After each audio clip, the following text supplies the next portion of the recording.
What is the meaning of life? How can we know the difference between right and wrong? Where did the universe come from? How can I be happy? What happens to us when we die? Is there a God? It was when I first entered college that I began to wrestle with some of these very questions. I thought that Christianity was for people who didn't think hard enough. Christianity's answers to these questions just seemed too extraordinary to believe. Hi, I'm Vince Vitale, and over the next 6 weeks, Ravi Zacharias and I are going to walk you through some of life's biggest questions. As we begin, I want you to imagine that you're at a holiday gathering with friends and family, and someone shares that in the news that day, there's been a new scientific discovery, and they say that they've read an article that claims that because of this new scientific discovery, we can finally do away with the need for God. Now you can sense what's coming. Someone else turns to you and says, "You're a Christian, right?" "Yes." "How can you believe in that stuff?" "I could never believe in a God who..." And then I want you to fill in the rest of that sentence with whatever question or objection you hope your family members or friends never ask you because you would have no idea how to respond. How does that situation make you feel? Nervous? Anxious? The aim of this study is to get you to the point where you feel really good about that situation, to the point where you actually pray for that situation to occur. Not because you'll have a perfect list of answers, not at all. Christianity doesn't ask us to be know-it-alls, but because you'll know how to think through a question and an objection. You'll know how to ask questions in response to a question that help to show what's behind the question. You'll know how to ask good questions that lead to the sort of meaningful and respectful conversations that Jesus finds his way into. The Bible doesn't ask us to have perfect answers on the spot. It does ask us in 1 Peter 3:15 to always be prepared. What would it look like for us to put in the preparation now for the people who we care enough about, who are going to be sitting at our tables in the days ahead?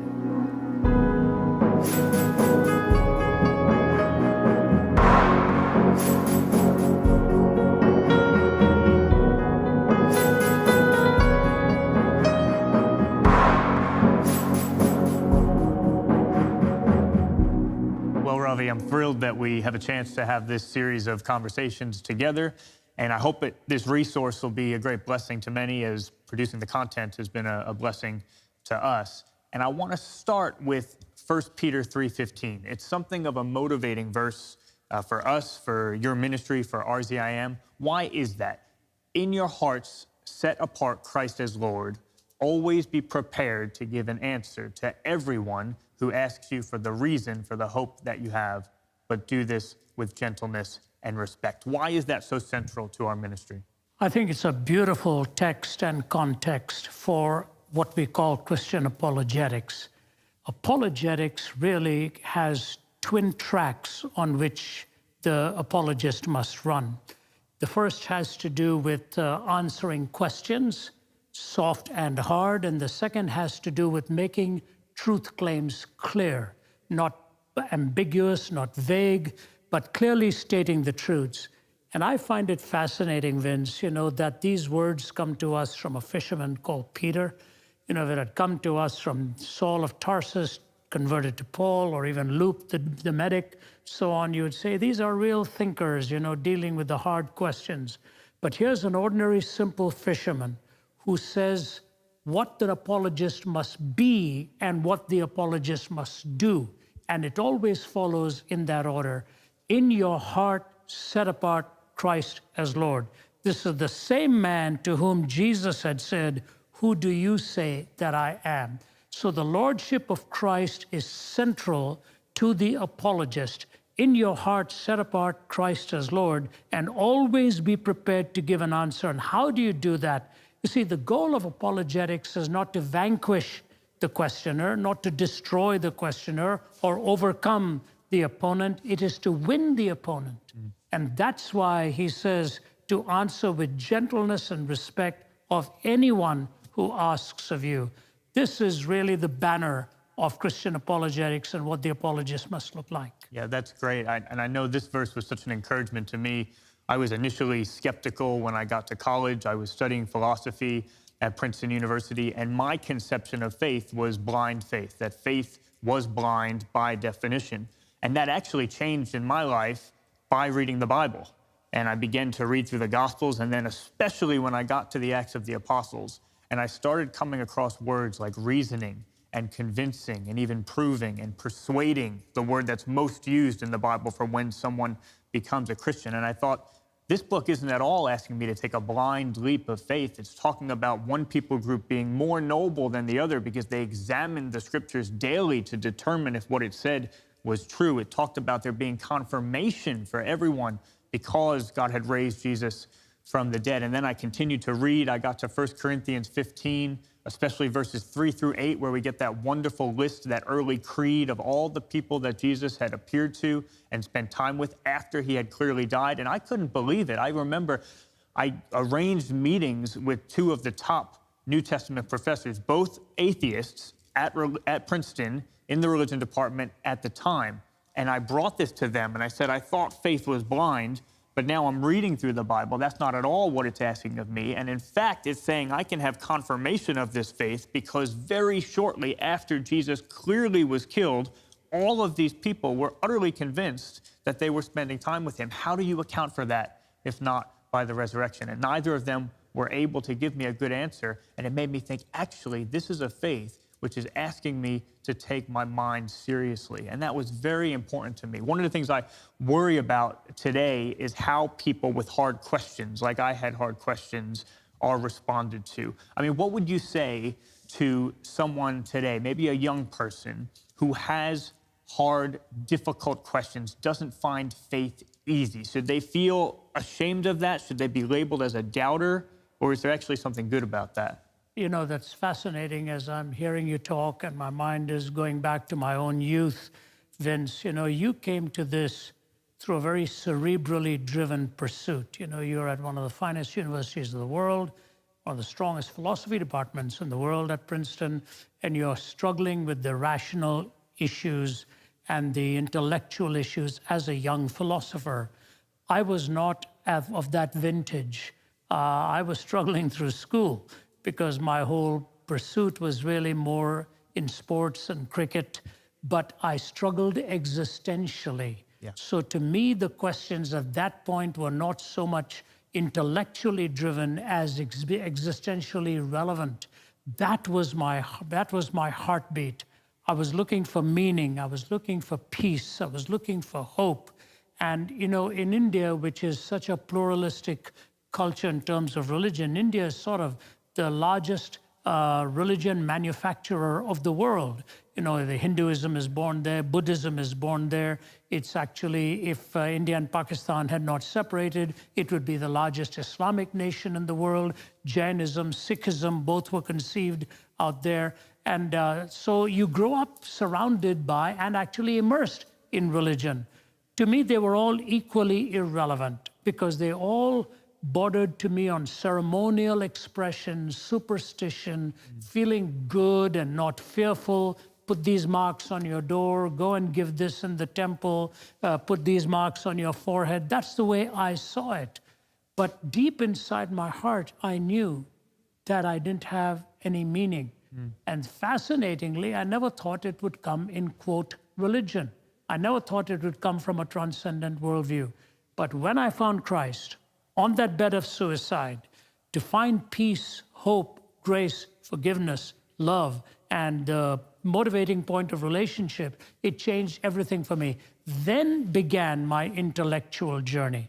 It's like I made a commitment because I had the need, but then I started asking the questions about how do I know this is not just a momentary leap of belief, rather than a coherent worldview that is going to meet my needs. That's great. And so sometimes the questions come en route to faith. Sometimes they actually come in response to that initial expression of faith. I think that's the way, even the difference between the rest of the disciples and Saul of Tarsus to Paul. You know, he says that I may know him, the power of his resurrection and the fellowship of his suffering, being made conformable unto his death. it's fascinating because the rest of them came through the birth, life, death, and resurrection of Jesus.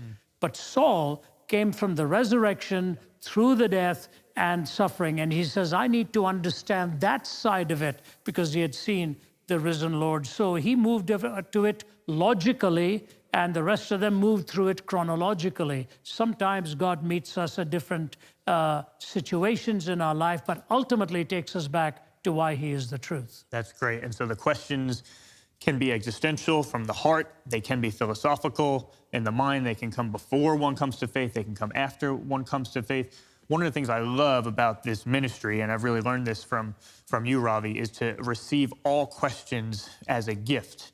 Asking questions is the way that you get to know a person. If I want to get to know you as a friend, I ask you good, deep questions about yourself, and I listen hard to the answers. So I want to encourage everyone that I come into contact with, ask those hard questions. That's how you get to know any person. And so that's how you get to know the person of Jesus Christ as well. My wife, Jo, and I have a friend that we met with recently to talk about faith. And she said to us that as a youngster, she asked her church-going mother, did Jesus really rise from the dead? And her mom responded, Nicole, don't be difficult. And that was the last real question that she ever asked about God. And today, she's one of the most intellectually accomplished atheists that we know. So that is really what we don't want. From my perspective, from your perspective, every question is an open door. And there's a real theological reason for that, because the answer to any question is something true, and all truth finds its grounding in God. So we're happy to go to different forums, many different places, and allow people to ask any question they want, because if we're thinking prayerfully enough and creatively enough and in community enough, then actually the answer to any meaningful question should be something that leads back to who God is and what he's done. The old adage holds true, Vince. It's better to debate a question before settling it than to settle a question before debating it. Sooner or later, even if you don't ask the question, somebody else will. You know, as a grandfather now, I watch children very differently to what I did as a father. As a father, the anxiety level is higher. You're trying to raise children, you're trying to provide for children, all of this. But as a grandfather, you're somewhat removed from that immediate strain, and you're watching more the marvel of childhood. And I'm watching my grandkids ask questions early. You know, Jude, our oldest of the four, is 6 now. But when he was 5, he was asking questions about what does a miracle mean? Tell me, what is the meaning of a miracle? And when he reads stories, when he's reading the Narnia Chronicles and all, his eyes are wide, he's thinking, he's processing. I tell people to look at it this way. Don't think of every question as a doubt. Look at a question, as you said, as a door, as an opportunity for knowing more and understanding. I think that's how we really grow. The day you stop asking questions, you are either fallaciously assuming you're infinite in your knowledge, or you've really stopped growing. Questioning and dialoguing within yourself, that dialogical process is critical in trying to understand more and more. I still do. In fact, my mother used to say to me when she was around, why do you come up with so many questions?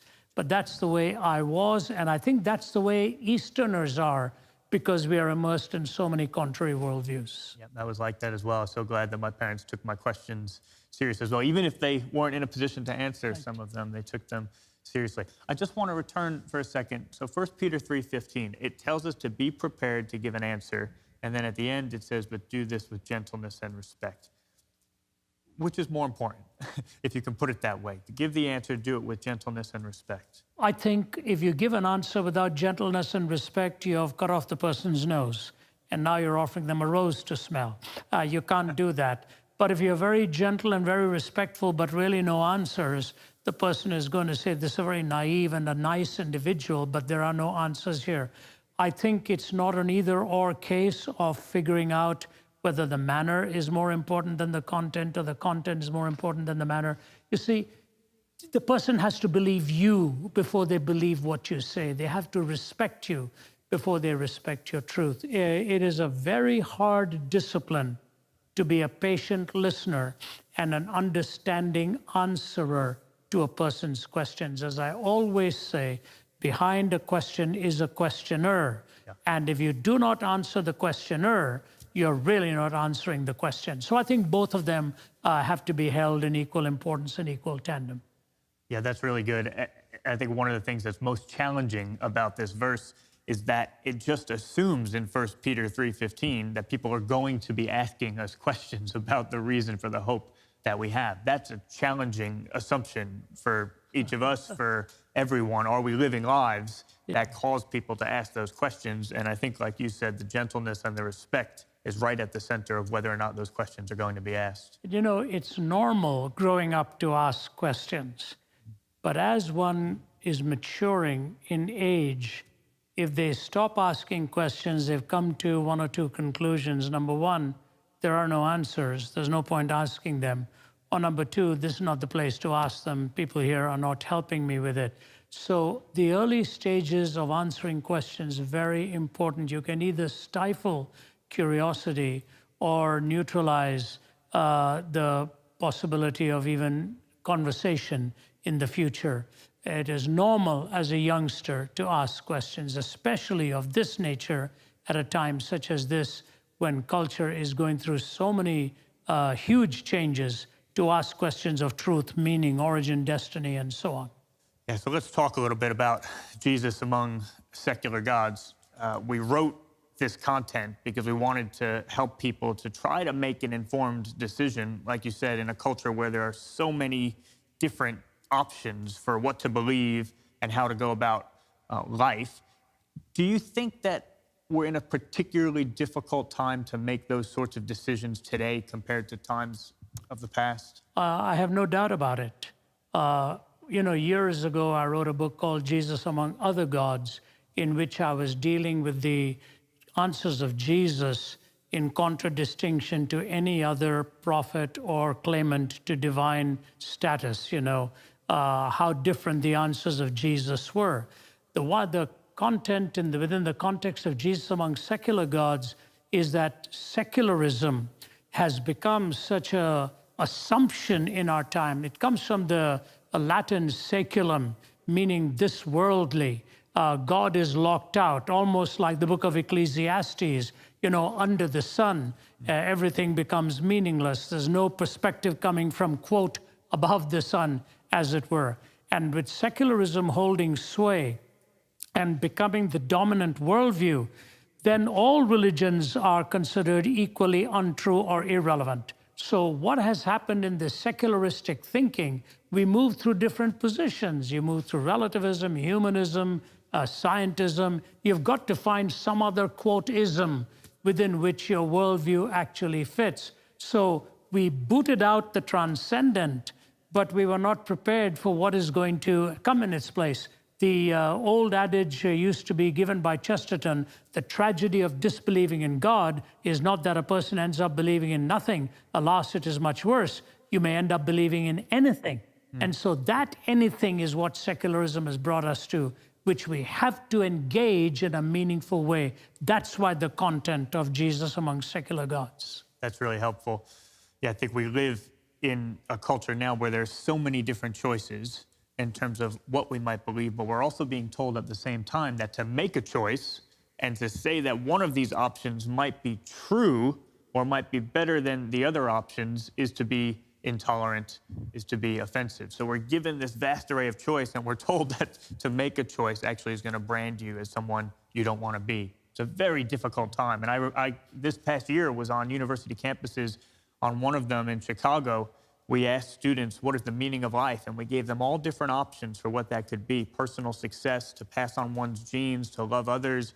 And one after another, students would walk up to that question and just stand there paralyzed for minutes, because we're just paralyzed by the choice and the directive not to make a choice, or you might exclude other people. Very difficult time to make these sorts of decisions. You know, you're so right. And I think what has happened with the higher educational process is we have learned to sort of debunk worldviews, learn to debunk answers, and to question authority, to question any knowledge of absolutes. So we've got a generation of young people who have no answers except questions.